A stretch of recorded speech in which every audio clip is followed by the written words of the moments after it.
2026 இந்த கட்சி ஆட்சிக்கு கொண்டிருந்து கடவுள் தான் தெரியும். கடவுள் தான் சொல்லணும். கடவுள் சொன்னாதான் ஆட்சிக்கு வர முடியும். எல்லாரும் கடவுளை பார்த்து கொண்டு இருக்காரு. இந்த கட்சிகள் தான் பிரதான கட்சியாக ஆட்சி கொண்டு வருகிறார்கள்.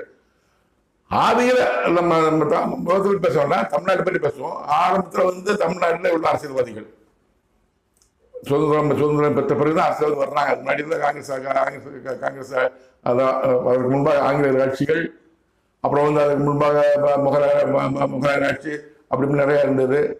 அரசாட்சி இருந்தது. குடியாட்சியில் வரும்போது சுதந்திரத்துக்கு அப்புறம் தான் காமராஜர் இருந்தார். காமராஜர், சத்தியமூர்த்தி, அவருக்கு முன்னாடி சீனியர் சத்தியமூர்த்தி இருந்தார். காமராஜர் இருந்தாங்க, ராஜாஜி இருந்தாங்க, பக்தவச்சலம், கம்யூனிஸ்ட் கட்சியில் ஜீவானந்தம், அண்ணாதுரை, எம்ஜிஆர் இருந்தாங்க. தன்னலம் கருதாதவர்கள், சொத்து சேர்க்காதவர்கள், ஊழல் செய்யாதவர்கள், வாரிசு உருவாக்காதவர்கள். யாருக்கும் வாரிசு கிடையாது.